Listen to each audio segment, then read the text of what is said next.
नमस्कार, मी रोशनी सुनील चिकणे, रयत शिक्षण संस्थेचे श्री विठ्ठल देशमुख माध्यमिक विद्यालय गांजा या विद्यालयामध्ये आता 10वी मध्ये शिकते. बिल्डेधन उपक्रमांतर्गत ओपन फॉर लोकल ह्या मुख्य विषयाअंतर्गत आम्ही आमची माहिती सादर करत आहोत. आपण महाराष्ट्रात राहतो. महाराष्ट्राचे मिळून शेतकरी घाम घालतो, कारागीर मेहनत करतो आणि पिढीचा व्यवसाय गावाचा अर्थकारण चालवतात. पण हीच ताकद अनेकदा कमी पडते, कारण त्यांना मोठ्या बाजारपेठेपर्यंत पोहोचताच येत नाही. पण आता काळ बदलतोय, कारण कृत्रिम बुद्धिमत्ता म्हणजे काय आपल्या स्थानिकांना ग्लोबल करू शकते. शेतात काम करणारे शेतकरी, कारागीर आणि तरुण आपला मोबाईल ॲप वापरताना दिसतात.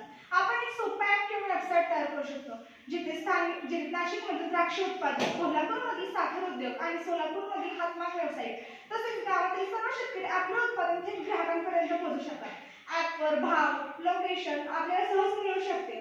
त्यामुळे फक्त विक्रीच नाही, तर संपूर्ण प्रक्रिया सोपी आणि स्मार्ट होईल. स्वयंचलित भाषांतर, इंग्रजीतून मराठी, हिंदी किंवा इतर भाषांमध्ये माहिती आपोआप जाईल. बाजारभावाचा अंदाज, शेतकऱ्यांना योग्य बाजारभाव मिळण्यासाठी भाव वाढ किंवा घट याचा अंदाज AI देऊ शकेल.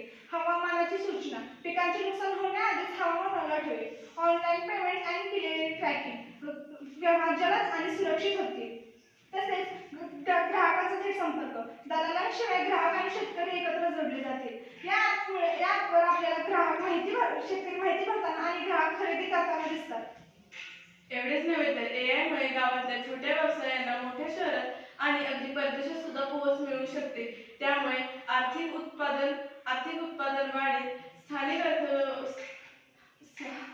शेतकऱ्यांची अर्थव्यवस्था मजबूत होईल आणि पिढीजात व्यवसायांना नवा बाजार मिळेल आणि महाराष्ट्राचे नाव जगभर पोहोचेल. वोकल फॉर लोकल ही केवळ घोषणाच नाही, तर महाराष्ट्राच्या प्रगतीच्या दिशेने नवी वाटचाल आहे. AI मुळे डेटा अनालिसिस होईल, मार्केटिंग सुधारेल, उत्पादन सुधारेल, मार्केटिंग सोपं होईल आणि रोजगार निर्माण होईल.